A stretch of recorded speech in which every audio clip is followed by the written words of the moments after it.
يا أيها الذين آمنوا أطيعوا الله وأطيعوا الرسول ولا تبطلوا أعمالكم.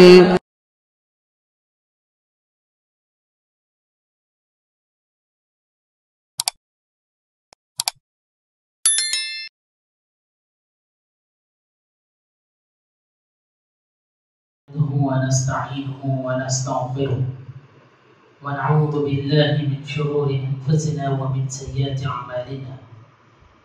من يهده الله فلا مضل له ومن يضلله فلا هادي له. وأشهد أن لا إله إلا الله وحده لا شريك له وأشهد أن محمدا عبده ورسوله. أعوذ بالله السميع العليم من الشيطان الرجيم من حمده ونفخه ونفثه. بسم الله الرحمن الرحيم. يا أيها الذين آمنوا اتقوا الله حق تقاته ولا تموتن إلا وأنتم مسلمون.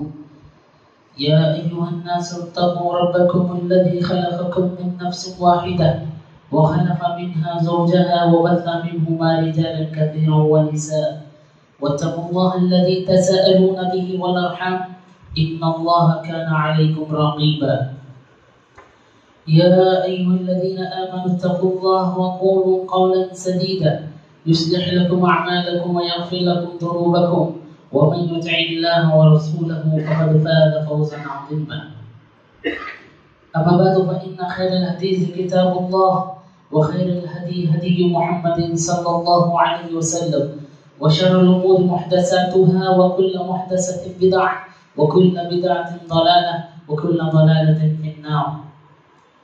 أعوذ بالله السميع العليم من الشيطان الرجيم من همزه ونفخه ونفثه.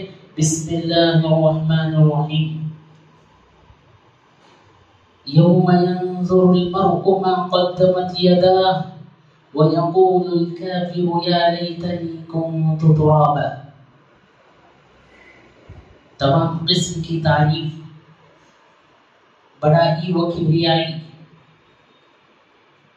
شان و شوکت، عظمت و جلال اس ایک اللہ سبحانہ و تعالیٰ کے لیے لائق و سزاوار، جس نے اس نظام کائنات کا بہترین مدبر اور رب حقیقی. اس کے بعد درود و سلام ہوں تمام انبیاء و رسول پر، خصوصی طور سے آخر نبی محمد صلی اللہ علیہ وسلم پر، جنہوں نے اللہ رب العالمین تمام امانتوں، ہدایات و فراہمی و احکامی اللہ کے بندوں تک بغیر کسی خیانت کے پوری امانت داری کے ساتھ پہنچایا. محترم بزرگان ملت، نوجوان اسلامی ساتھیوں، پردہ نشین عزت مآب خواتین اسلام،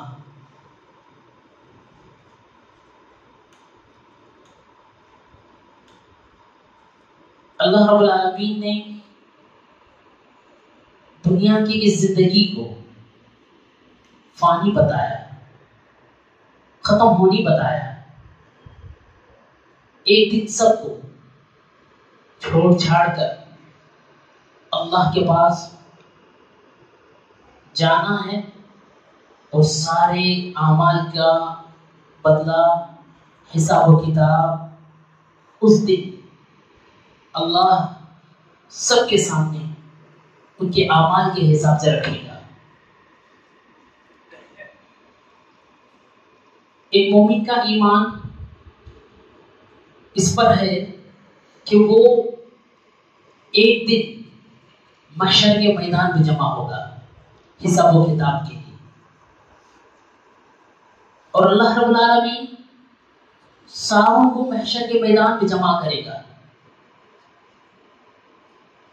اور سارے اعمال کا حساب و کتاب اللہ ان کے اعمال کے اعتبار سے جب کرے گا تو کافر اس کے بھی اعمال ایسے ہوں گے جو بالکل بیکار، ہباء منثورا، جن اعمال کے متعلق اللہ نے کہا کہ اس کے اعمال کو اڑا دیا جائے گا. جو دنیا میں اس نے جو بھی اچھائی کی اسے دنیا میں ہی بدلا دیا جائے گا اور آخرت میں اس کے لیے کوئی حصہ نہیں ہوگا. محشر اصل یہ عربی لفظ ہے، اس کا معنی ہوتا ہے جمع ہونے کی. جس جگہ جمع ہوتا ایک اکٹھا جہاں ہونا ہے اس کو محشر جمع ہونے کی جگہ. ابھی کہاں جمع ہوں گے اس کے متعلق بہت سارے لوگوں کے ذہنوں میں غلط فہمی ہے کہ وہ میدان عرفات محشر ہوگا. یہ درست نہیں ہے. صحیح روایت کے اعتبار سے وہ شام کی سرزمین ہوگی جہاں سارے اکٹھا ہوں گے اور سب کو اپنے کیے کا حساب و کتاب دینا ہوگا. بزرگان ملت، قیامت کے دن جب محشر برپا ہوگا وہاں کی حالات کیا ہوں گے اور اللہ رب العالمین اس کے متعلق کیا کہتا ہے اس دن کے.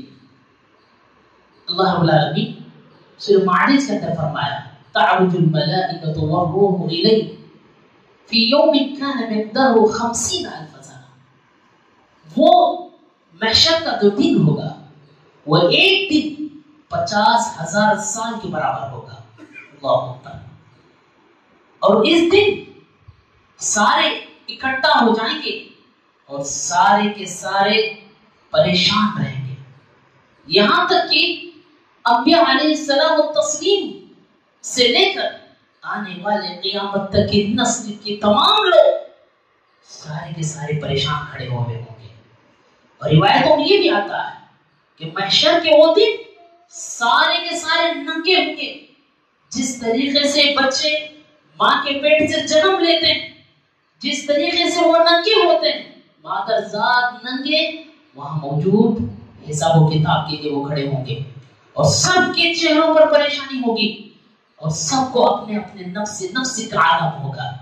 اتنا ہی نہیں، جب رسول اللہ صلی اللہ علیہ وسلم نے کہا کہ سارے مرد اور خواتین سارے کے سارے اس میدان میں پورے کے پورے ننگے کھڑے ہوں گے تو عائشہ رضی اللہ عنہا پوچھتی ہے اے اللہ کے نبی وہاں عورتیں بھی کیا ننگی ہوگی؟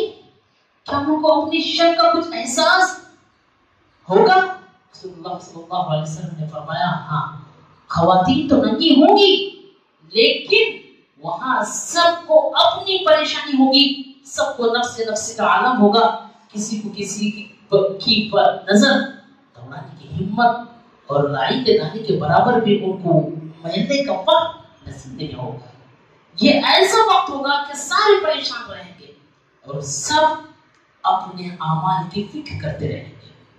مطلب سامعین اتنا ہی ہے جو جہاں ننگے ہوں گے مرد خواتین ان کے لیے رسول اللہ صلی اللہ علیہ وسلم نے ایک بات یہ بھی بتائی ہے، ایسی پریشانی کے عالم میں سارے اپنے اعمال کے متعلق جب فکر کرتے ہوئے ہوں گے ساتھ میں وہ کافر بھی ہوں گے جو پوری طریقے سے پریشانی میں ڈوبے ہوئے ہوں گے اور انہیں کوئی ہمدرد مددگار نظر نہیں آئے گا. اور یہ بھی ذہن رکھیں کہ مرد و خواتین جو ننگے ہوں گے رسول اللہ صلی اللہ علیہ وسلم نے فرمایا کہ قیامت کے دن سب سے پہلے جسے عزت کا لباس پہنایا جائے گا وہ ابراہیم علیہ السلام و تسلیم ہوں گے جنہیں سب سے پہلے عزت کا شرف کا لباس اللہ رب العالمین پہنائے گا. یہ ایسا ہولناک منظر جو محشر کے میدان میں ہوگا. محترم سامعین یہ محشر کا میدان یہ ایسا خوفناک میدان ہے کہ جس کے اندر اللہ رب العالمین قرآن مجید اس کی کیفیت بتاتے ہوئے فرمایا کہا فَكَيْفَ تَتَّقُونَ إِن كَفَرْتُمْ يَوْمَ يَجْعَلُ الْوِلْدَانَ شِيبًا. اللہ نے کہا کیسے کہ اس دن وہ ہولناکی ہوگی جس دن کیسے لوگ نہیں ڈریں گے، جس کی پریشانی اور ہولناکی ایسی ہوگی کہ بچے بوڑھے ہو جائیں گے۔ بچے بوڑھے ہونے کا مطلب دراصل یہ ایسا ہولناک ماحول ہوگا کہ اس ماحول کی کیفیت انسان ٹینشن میں، پریشانی میں جب ہوگا تو وقت سے پہلے وہ بڑھاپے میں ہوا نظر آئے گا۔ عام طور پر آج ہم دیکھتے ہیں کہ انسان جب حد سے زیادہ ٹینشن لیتا ہے، حد سے زیادہ جب پریشان ہوتا ہے تو وقت سے پہلے وہ بڑھاپے کو پہنچ جاتا ہے، وقت سے پہلے وہ بڑھاپے کے اثرات اس کے جسم پر رونما ہوتے ہیں۔ ایسے ہی وہاں اس دن محشر کی ہولناکی ایسی ہوگی کہ وقت سے پہلے بچے بوڑھے ہوئے ہوں گے۔ یاد رکھیں یہ ایسا دن جو بڑی ہولناکی کا، بڑی ٹینشن اور پریشانی کا دن ہوگا۔ محترم سامعین، سورج جس کے متعلق رسول اکرم صلی اللہ علیہ وسلم نے بتایا، کہا کہ اس دن جس دن محشر برپا ہوگا اس دن سورج بالکل ہمارے سر کے اوپر ہوگا۔ روایتوں میں آتا ہے سورج 1 میل کے فاصلے پر ہوگا، اور آپ جانتے ہیں میل دراصل عربی میں سرمادان کے اندر گاڑی کو جو اس کا لینتھ یا جو اس کی چوڑائی لمبائی ہوگی وہ آپ جانتے ہیں زیادہ نہیں ہوتی، بالکل چھوٹی، جو باٹل کے اندر باقاعدہ جانے کی مقدار میں ہوگی۔ اس مقدار کے اعتبار سے ہمارے سر سے سورج اتنا قریب آئے گا جس سورج کی تپش اور گرمی کی وجہ سے سارے پریشان ہوں گے اور ساتھ میں ان کے جسم سے پسینہ چھوٹے گا، اور وہ پسینہ ان کے اپنے اعمال کے اعتبار سے ہوگا۔ کسی کو ٹخنوں تک، کسی کو گھٹنوں تک، کسی کو کمر، کسی کو پورے طریقے سے ڈبا دے گا اور وہ پوری طریقے سے پسینے میں شرابور ہوگی۔ اور یاد رکھیے اللہ رب العالمین ایسی سورج کی تپش اور گرمی میں ایسا سایہ بھی خوش نصیبوں کے لیے تیار کر رکھے گا۔ وہ سایہ ان خوش نصیب لوگوں کو ہوگا جن خوش نصیب کا تذکرہ احادیث میں رسول اکرم صلی اللہ علیہ وسلم نے کیا۔ محترم سامعین، ایسی دھوپ اور ایسی تپش اور ایسی سورج کی جلتی ہوئی گرمی میں اللہ رب العالمین یاد رکھیے کسی کو پانی کا جو پیالہ بھی ہوگا وہ نصیب نہیں کرے گا، لیکن خوش نصیب لوگوں کو، اور وہ خوش نصیب جو احادیث میں بتائے گئے ہیں، جس میں یہ بات سب سے پہلے جو ذکر کی جاتی ہے احادیث میں، جو رسول اکرم صلی اللہ علیہ وسلم نے فرمایا، صحیح بخاری اور مسلم کی روایت ہے، سبعۃ یظلھم اللہ یوم لا ظل الا ظلہ، کہا کہ 7 قسم کے خوش نصیب ایسے ہوں گے جنہیں اللہ رب العالمین اس جلتی ہوئی تپتی ہوئی گرمی اور سورج کی تپش سے سایہ حاصل کرنے والے جو 7 خوش نصیب ہوں گے، جن لوگوں کو اللہ رب العالمین اپنے عرش کا سایہ نصیب کرے گا، اور ان میں سب سے پہلا خوش نصیب شخص ہوگا وہ ہے الامام العادل۔ امام عادل یعنی انصاف پسند بادشاہ۔ انصاف پسند بادشاہ کون؟ جو انصاف کرتا ہے، جو رعایا کے درمیان، لوگوں کے درمیان اپنا فائدہ نہ دیکھتے ہوئے وہ سب کے ساتھ انصاف کرتا ہے۔ تو یاد رکھیے انصاف کرنے والے بادشاہ کے لیے اللہ قیامت کے دن عرش کا سایہ نصیب کرے گا۔ اسی طریقے سے یہ بات بھی ذہن میں رکھیں، جس کے متعلق رسول اکرم صلی اللہ علیہ وسلم نے فرمایا کہ وہاں انصاف کرنے والوں کے لیے یہ بات بھی ذہن میں رکھیں کہ انصاف انسان جو ہے کرے گا وہ اپنے مفاد کو رکھے بغیر، حق جہاں ہوگا وہاں وہ انصاف کرے گا، تبھی جا کر اللہ رب العالمین عرش کے سائے کے نیچے اسے جگہ نصیب کرے گا۔ اللہ رب العالمین جو قرآن مجید میں ارشاد فرماتا ہے وَلَا يَجْرِمَنَّكُمْ شَنْآنُ قَوْمٍ عَلَىٰ أَلَّا تَعْدِلُوا اعْدِلُوا هُوَ أَقْرَبُ لِلتَّقْوَىٰ۔ اللہ رب العالمین فرماتا ہے، کہا کہ تم چاہیے کہ تمہیں انصاف کا موقع جب آئے تو درمیان میں انصاف ایسے کرو کہ وہاں تمہارا فائدہ نظر نہ آتا۔ انسان بسا اوقات انصاف کرتا ہے، وہاں جہاں انسان کا فائدہ نظر آتا ہے وہاں انصاف کرنے کی کوشش کرتا ہے، اسے حق جانتے ہوئے صحیح چیز معلوم ہوتے ہوئے بھی وہ ناحق کی طرف جب فیصلہ کرتا ہے اسے چاہیے کہ وہ اللہ سے ڈرے، اسے چاہیے کہ وہ تقوی اختیار کرے۔ اسی لیے اللہ رب العالمین نے فرمایا اگر تم واقعی میں انصاف کرتے ہو اعدلوا هو اقرب للتقوی، یہ بالکل تمہارا یہ انصاف تقوی کے قریب ہوگا۔ یاد رکھیے اللہ اس کے آگے فرماتا ہے واتقوا اللہ، اللہ سے ڈریے۔ کیا مطلب یہی ہے کہ اگر تم ذرا برابر بھی اپنے فائدے کو دیکھتے ہوئے، حق جانتے، صحیح بات دیکھتے ہوئے، صحیح معاملے کو جانتے ہوئے بھی ذرا برابر بھی اگر تم بے انصافی سے کام لیتے ہو تو تمہیں واتقوا اللہ، اللہ سے ڈرنا چاہیے۔ یاد رکھیے آج لین دین میں، معاملات میں، ذمہ داری میں، جگہ جگہ آپ دیکھیں بے انصافی سے کام لیا جاتا ہے۔ وہاں کسی کا کچھ حق اور کسی کا کچھ سچا موقع اور محل دیکھا نہیں جاتا، بالکل بری طریقے سے بے انصافی سے کام لیا جاتا ہے، ناحق کا ساتھ دیا جاتا ہے، ظلم و زیادتی اس پر ہوتی ہے۔ لہٰذا یاد رکھیں کہ ظلم و زیادتی اللہ کے پاس پکڑے جائیں گے، اور یاد رکھیے یہ بے انصافی اور یہ باقاعدہ ظلم و زیادتی اللہ کے پاس عدل کے بالکل خلاف ہے، اور ایسوں کا انصاف نہ کرنا اللہ کو بڑا ناپسند ہے۔ اور اسی طریقے سے ایک مرتبہ رسول اکرم صلی اللہ علیہ وسلم کے پاس ایک صحابی رسول آئے اور آ کر کہا اے اللہ کے نبی میں اپنے بیٹے کو ایک سواری دی۔ کہا رسول اللہ صلی اللہ علیہ وسلم نے آپ کی اولاد کتنی؟ بتایا گیا کہ اتنی۔ کیا آپ نے سب اولاد کو آپ نے یہی سواری دی ہے؟ کہا نہیں، بس اسی بیٹے سے میری زیادہ محبت ہے، میں اسی کو سواری عطا کیا۔ رسول اللہ صلی اللہ علیہ وسلم نے فرمایا اس کے متعلق اللہ سے ڈریے، آپ انصاف سے کام لیجیے۔ آپ کو چاہیے کہ سب اولاد کے درمیان آپ انصاف کریں۔ کوئی اولاد آپ کی اولاد ہوتے ہوئے بھی اس کے ساتھ انصاف نہ کی جائے تب بھی قیامت کے دن پوچھا جائے گا۔ یاد رکھیے اپنے اولاد ہونے کے باوجود جس کسی بھی زیادہ محبت کرتے ہیں اور اس کو تحفے تحائف میں کوئی بھی چیز اگر دیتے ہیں اور دوسروں کو محروم کر دیتے ہیں، یاد رکھیے کہ ان کے متعلق قیامت کے دن سوال ہوگا۔ اللہ کے نبی صلی اللہ علیہ وسلم نے فرمایا واپس دے دو، اور ساروں کو اگر دینا ہو تو انصاف سے دے دو، ورنہ ایک کو بھی مت دو۔ یاد رکھیے اس دماغی زندگی میں بھی اللہ کے نبی صلی اللہ علیہ وسلم نے فرمایا، اور خود قرآن سورہ نساء کے اندر بیان کرتا ہے کہ آپ اگر نکاح کرنا چاہتے ہیں آپ کو 4 بیویوں کی اجازت ہے۔ اگر آپ ایک نکاح کر رہے ہیں اس میں بھی انصاف نہیں کر رہے ہیں، اس کے اندر بھی اس کا حق مار رہے ہیں، تو آپ کو دوسری کی بھی اجازت نہیں ہے۔ اللہ کے نبی صلی اللہ علیہ وسلم نے فرمایا ان کے متعلق بھی قیامت کے دن انصاف نہ کرنے کی بنا پوچھے جاؤ گے۔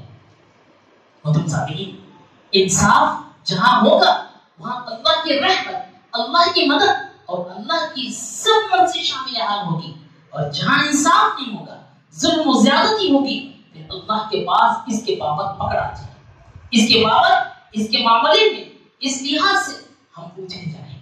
محترم سامعین، اس کے متعلق عائشہ رضی اللہ عنہا اسی انصاف کے بارے میں ایک بات بتاتی ہے کہ ایک مرتبہ عائشہ رضی اللہ عنہ کے گھر دروازے پر ایک خاتون آئی اور اللہ کے نام سوال کرنے لگی، پوچھی اللہ کے نام پہ کچھ ہے تو دے دے۔ عائشہ رضی اللہ عنہ بیان کرتی میرے پاس ایک کھجور تھا، میں نے اسے اللہ کے نام پر دے دیا، اور وہ عورت دیکھ رہی ہے کہ اپنے ساتھ 2 بچے موجود ہیں، اور وہ ایک کھجور لے لی اور اس کو 2 حصوں میں تقسیم کر کے اپنے 2 بچوں کو دی۔ اس معاملے کو دیکھ کر عائشہ رضی اللہ عنہ بڑی خوش ہوئی، اور اللہ کے نبی صلی اللہ علیہ وسلم آنے کے بعد انہیں تذکرہ کیا، کہا یا نبی اللہ، گھر پر دروازے پر ایک خاتون آئی جس کے ساتھ 2 بچے تھے، میں نے ایک کھجور دی، دونوں کو برابر تو اس نے تقسیم کی۔ رسول اللہ صلی اللہ علیہ وسلم خوش ہوئے اور اللہ کے نبی اس کے متعلق دعا ہے۔ محترم سامعین، یہ انصاف جب تک قائم رہے گا، اللہ کی رحمت، اللہ کی نصرت اور مدد کامل اور شامل، اور یاد رکھیے اللہ کی رحمت ہمارے ساتھ موجود ہوگی۔ جہاں انصاف نہیں ہوگا وہاں ظلم ہوگا، تو پھر ظلم و زیادتی کی داستان زیادہ دیر تک نہیں چلے گی۔ یہی بات اللہ کے رسول صلی اللہ علیہ وسلم نے فرمایا۔ دوسرے نمبر پر جو بات بتائی وہ ہے ایک نوجوان جس کی جوانی اللہ کی عبادت میں گزری، اور وہ عبادت جو اللہ کو زیادہ بے حد پسند ہے. رسول اللہ صلی اللہ علیہ وسلم نے فرمایا شاب نشا فی عبادت اللہ تعالی، کہا کہ ایسے نوجوان جس کی جوانی عبادت میں اللہ کی رضامندی میں گزری ہو، ایسی جوانی کی عبادت اللہ کو بے حد پسند ہے. یاد رکھیے اگر ہم جوان ہیں، جوانی کے مرحلے میں پہنچے ہیں، عبادت کریں، کہیں دیر نہ ہو جائے ہم بوڑھے ہو جائیں، کہیں دیر نہ ہو جائے ہماری عمر جواب دے دے، کہیں دیر نہ ہو جائے ہمارے اعضاء جواب دے دیں. اس سے بہتر ہے کہ جوانی کے اندر جو عبادت وہ ہوگی وہ بالکل اللہ کو بے حد پسند ہوگی. اور یاد رکھیں کہ جوانی جو ہوگی وہ اللہ رب العالمین کی عبادت میں اگر اس نے گزاری ہے اللہ اس سے راضی ہے. اور یاد رکھیں بسا اوقات انسان اور خصوصاً نوجوان نفسانی خواہشات میں ملوث ہو کر اپنی جوانی کو خواہشات میں، بیکار چیزوں میں، لایانی چیزوں کے اندر، موسیقی میوزک کے اندر، گانے اور فلموں کے اندر یا کھیل کود کے اندر اپنے اوقات کو، جوانی کو گزار دیتے، گوا دیتے. وہ یہ تصور کرتے ہیں کہ اب جوانی ہے انجوائے کر لیں، لیکن جب جوانی ہوگی، جب جوانی چلی جائے گی پھر دیکھا جائے گا حج یا عمرہ کر لیں، پھر مساجد کے کونے ہم تسبیح کے ساتھ پکڑ لیں. ایسا نہیں ہونا چاہیے. مطلب سامعین جو لمحہ بھی عبادت کا جوانی میں مل جائے وہ دیگر لمحات سے کافی زیادہ اللہ کے پاس قیمتی ہوتے ہیں. اور جوانی کی عبادت اللہ کو بے حد پسند ہے. کئی نوجوانوں کو دیکھا جاتا ہے وہ گانوں کے اندر، موسیقی کے اندر اتنا مصروف، اتنا زیادہ بزی ہو جاتے ہیں، انہیں اذان کی آواز کانوں تک پہنچنے سے پہلے گانوں کی آواز برابر انہیں پہنچتی ہے. اور یاد رکھیں اللہ سے ڈریں اس معاملے میں، کہیں سنتے ہوئے اس حالت میں موت نہ آ جائے، کہیں اللہ اس چیز میں ہمیں نہ پکڑ لے. نوجوانوں اپنی عبادت یاد رکھو، اس کی قیمت لمحات کی قدر جانو. یہ جوانی اگر چلی جائے گی پھر دیگر عمروں کی عبادتیں اللہ کو اتنی پسند نہیں آئیں گی. یاد رکھیں اب تک جتنے بھی ہمارے سے گناہ میں توبہ کریں اور اپنی جوانی کو اللہ کے خاطر، رضامندی کے خاطر، خوشنودی اور خوشی کے خاطر اللہ کے لیے زندگی گزاریں اور جوانی گزارنے کی کوشش کریں. مطلب سامعین یاد رکھیں سورہ کہف میں اللہ رب العالمین نے جن نوجوانوں کا تذکرہ کیا ہے یہ وہی نوجوان تھے جو اپنے ایمان کی حفاظت کے خاطر ایک بادشاہ سے لڑ پڑے، اور اس وقت کے بادشاہ سے باقاعدہ آنکھوں میں آنکھیں ڈال کر اپنی ایمان کی حفاظت کے خاطر انہوں نے اپنا گاؤں، شہر، رشتہ دار سب کچھ انہوں نے چھوڑا اور باقاعدہ ایسے غار کے اندر جا کر پناہ ہوئے. اللہ نے اسے 309 باقاعدہ 100 سال تک کیا کر دیا؟ سلا دیا. کیا پتا چلا؟ انہوں نے جو ایمان کی انہوں نے اہمیت کو سمجھا، واقعی میں اللہ رب العالمین نے ان کی حفاظت کی، ان کے ایمان کی اعتبار سے. اور یاد رکھیے ایمان، اس کی حفاظت ایک نوجوان کو زیادہ بہتر ہے کہ وہ کرے، کیونکہ اللہ رب العالمین کس مرحلے میں کس انسان کی موت تک یہ بتا دے. حالانکہ اللہ رب العالمین ان کی اتنے سال کے بعد انہیں اٹھایا اور پھر ایمان کی ہدایت ساتھ ان کی رکھی. تو گویا یہاں انصاف، یہاں دین، یہاں امن، یہاں جوانی کی عبادت، یہ ساری چیزیں ان کے اندر موجود تھیں. مطلب سامعین چل کے بادشاہ ان کے ساتھ نہ انصافی سے کام لے رہا تھا، ان کے ساتھ بے انصافی سے کام لے رہا تھا، ان کے ساتھ عدل کے خلاف کام کر رہا تھا، ظلم کے ساتھ رہ رہا تھا، تب کہ انہوں نے ایمان کی حفاظت کی اور اپنے ایمان کو بچانے کے خاطر انہوں نے غار کا سہارا لیا.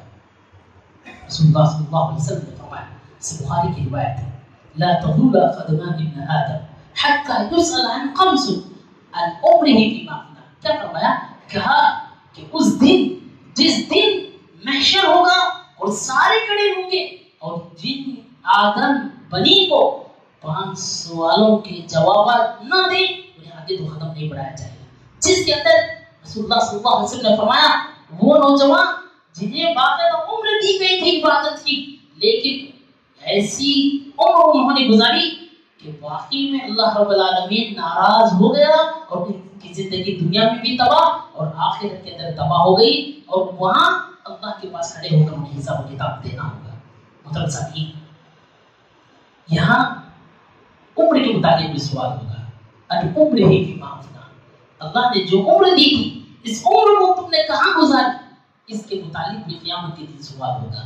لہذا جو عمر بھی اللہ ہمیں نصیب کرے، وقت جیسے بھی کچھ ہو، وہاں اللہ سے ہم ڈریں، تقوی اختیار کریں، اللہ کے راہ میں ہر اعتبار سے اپنے نفسانی خواہشات کو کچل دیں۔ یاد رکھیے نفسانی خواہشات کو اگر کوئی کچلتا ہے، جنت اسی کے حصے میں آئے گی۔ اللہ نے قرآن مجید کے اندر فرمایا، کیا کہا؟ وَنَهَى النَّفْسَ عَنِ الْهَوَىٰ فَإِنَّ الْجَنَّةَ هِيَ الْمَأْوَىٰ۔ یاد رکھیے کہ نفسانی خواہشات سے وہ بچا رہا اور پھر اللہ سے ڈرا رہا تو پھر اس کا ٹھکانہ جنت ہے، اور جنت ایسے ہی نہیں ملے گی۔ ہمارے اندر نفسانی خواہشات آ رہے ہیں، لیکن پھر بھی ہم لوگ اپنے دین کے راستے میں چلیں، اسی میں اگر رہیں تو پھر اللہ رب العالمین اس کی بنیاد پر اللہ رب العالمین ہمیں جنت نصیب کرے گا۔ مطلب سامعین یاد رکھیے اللہ رب العالمین ان لوگوں کو اپنا مہمان بنائے گا جو لوگ مساجد کے اعتبار سے اپنا خیال رکھتے ہیں۔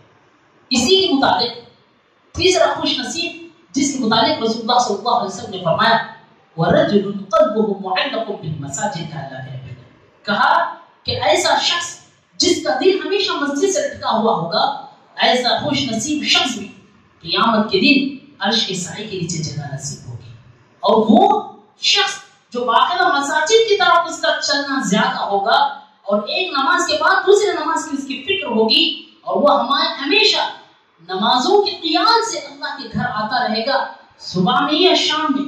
حدیث میں بتایا جاتا ہے اللہ کے نبی صلی اللہ علیہ وسلم نے فرمایا کہ او غدا اور راہ، غدا اور راہ عربی میں دراصل صبح اور شام کا آنا جانا یہی معنی دیتا ہے۔ اس کے مطابق اللہ کے نبی نے فرمایا کہ کوئی اگر شخص صبح اور شام اللہ کے گھر آنا جانا اور اسی فکر میں رہتا ہے تو رسول اللہ صلی اللہ علیہ وسلم نے فرمایا کہ گویا یہ اللہ کے گھر کے مہمان، گویا اللہ کے مہمان ہیں۔ ہم اللہ کے مہمان بننے کی توفیق اللہ ہمیں مساجد سے دے رہا ہے۔ محترم سامعین، جو لوگ مساجد کو نمازوں کے لیے آتے ہیں، ان کے لیے خوشخبری یہی ہے کہ گویا یہ اللہ کے گھر کے مہمان ہیں، اور اللہ رب العالمین انہیں اپنے سجدے میں یعنی مساجد میں لا کر سجدے کی توفیق انہیں دے رہا ہے۔ یہ توفیق بھی معمولی نہیں ہے۔ جو لوگوں کو یعنی جن لوگوں کو بھی سجدے کی توفیق ملے، یاد رکھیے اللہ کے خوش نصیب بندے۔ اور جو لوگ مسلمان ہونے کے باوجود حی علی الصلاۃ حی علی الفلاح کی آواز سننے کے باوجود جن لوگوں کو یہ بھی احساس نہیں کہ وہ نمازوں کی جانب آئے، مساجد آئے، انہیں اللہ کا خوف اور ڈر ہونا چاہیے، کیونکہ اللہ انہیں اپنے سجدوں سے محروم اور اس کی توفیق ان سے چھین رہا ہے۔ محترم سامعین، یہ سجدے کی توفیق یاد رکھیے یہ خوش نصیب لوگوں کو میسر ہوتی ہے۔ اسی طریقے سے رسول اللہ صلی اللہ علیہ وسلم نے فرمایا ایک وہ نوجوان جس عورت نے اگر اسے دعوت دی، وہ خوبصورت منصب والی اور حسین و جمیل ہے، اور اگر کسی نوجوان کو دعوت زنا دے دے، آپ کہیں انی اخاف اللہ، اللہ سے ڈرے۔ آج ماحول کے اندر کئی ایسے موقع آ ہی جاتے ہیں جہاں گناہ کا خوف ہوتا ہے اور مومن بچا رہتا ہے، اور لیکن بسا اوقات نوجوانی اتنا زیادہ وہ آگے بڑھ ہی جاتے ہیں، انہیں اللہ کا خوف وہاں نہیں نظر آتا اور وہ زنا کے اندر مبتلا ہو جاتے ہیں۔ جب کبھی ایسا مرحلہ آ جائے کہ جہاں کوئی ایک حسین و جمیل منصب والی مالدار یا کوئی بھی خوبصورت عورت دعوت دے زنا کی، تو وہاں اسے کہنا چاہیے انی اخاف اللہ، میں اللہ سے ڈرتا ہوں۔ جیسے کہ یوسف علیہ السلام کا واقعہ آپ کے سامنے موجود ہے کہ یوسف علیہ السلام نے کیا کیا جبکہ اللہ رب العالمین نے اتنی خوبصورتی دی، اور وہاں ایک باقاعدہ بادشاہ کی بیوی اتنی حسین و جمیل اتنی مالدار اتنے ہونے کے باوجود جب دعوت زنا دے تو پھر فوری یوسف علیہ السلام نے کہا کہ انی اخاف اللہ، میں اللہ سے ڈرتا ہوں۔ ایسے مواقع اور مرحلے جب کبھی آئیں تو فوری اپنے دل میں اللہ کا خوف لے کر آئے اور یہ کہیں کہ میں اللہ سے ڈرتا ہوں۔ اگر کوئی شخص ایسا کہے گا، امید کہ اللہ اس کی ادا کو پسند کرے اور اللہ رب العالمین اسے جنت میں جگہ نصیب کرے۔ صحیح روایت کے مطابق رسول اللہ صلی اللہ علیہ وسلم نے باقاعدہ ایک غار کے متعلق وہ واقعہ ذکر کیے کہ ایک غار کے اندر جا کر پھنسے رہے 3 اشخاص، تو ان کے مطابق ان میں ایک وہ شخص بھی تھا جو باقاعدہ اللہ تعالیٰ سے گڑگڑاتے روتے ہوئے یہ دعا کی، جبکہ وہ غار کا پوری طریقے سے منہ پتھر ایک چٹان کے ذریعے بند ہو گیا تھا۔ سارے پریشان ہو گئے، اب کیا کرنا کچھ سمجھ میں نہیں آیا۔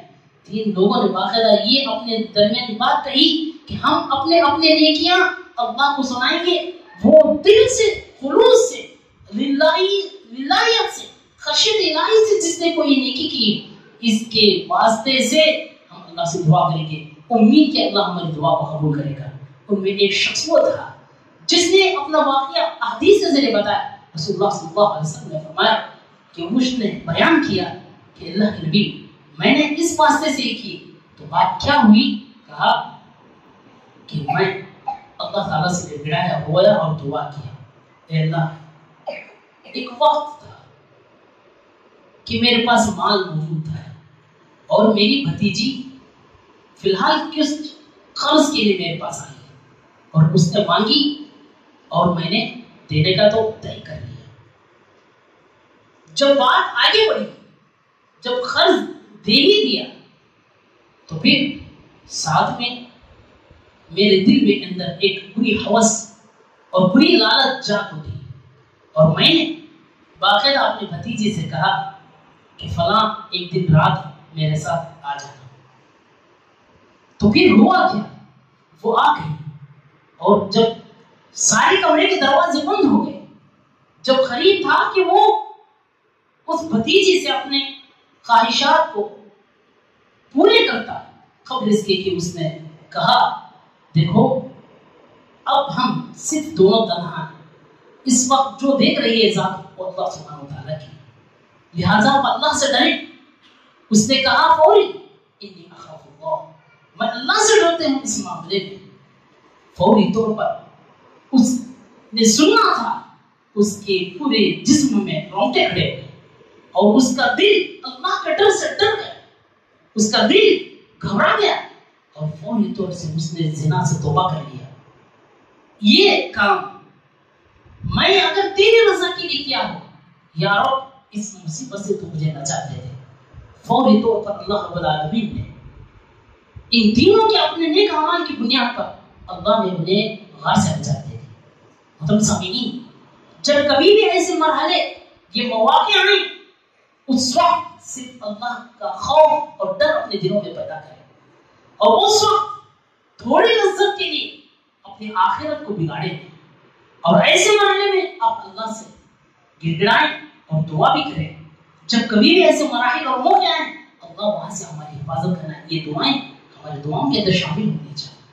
محترم سامعین، اسی طریقے سے معراج کے موقع پر رسول اکرم صلی اللہ علیہ وسلم کو جب جنت و جہنم کی سیر کرائی گئی، وہاں پر ایسے مناظر دکھائے گئے کہ باقاعدہ اتنی تکالیفیں دی جا رہی تھی جس کی اندر یہ بھی تکلیف تھی کہ باقاعدہ ایک تندور جو بالکل گرم اور پوری طریقے سے پک رہا تھا، ایسے تندور میں ننگے مرد اور خواتین کو ڈالیں اور وہ جل رہے ہیں اور جس کے منہ کا سوراخ بالکل چھوٹا اور وہ آنے کی کوشش کرتے ہیں پھر اس کے اندر گر جاتے ہیں اور پوری طریقے سے جل کر راکھ ہو رہے ہیں، یہ اوپر آ رہے ہیں پھر گر رہے ہیں اور جل رہے ہیں، راکھ ہو رہے ہیں۔ ایسا منظر دیکھ رسول اکرم صلی اللہ علیہ وسلم نے پوچھا، جبرائیل امین علیہ السلام تسلیم نے کہا یہ ننگے مرد اور خواتین جو تنور کے اندر جل رہے ہیں،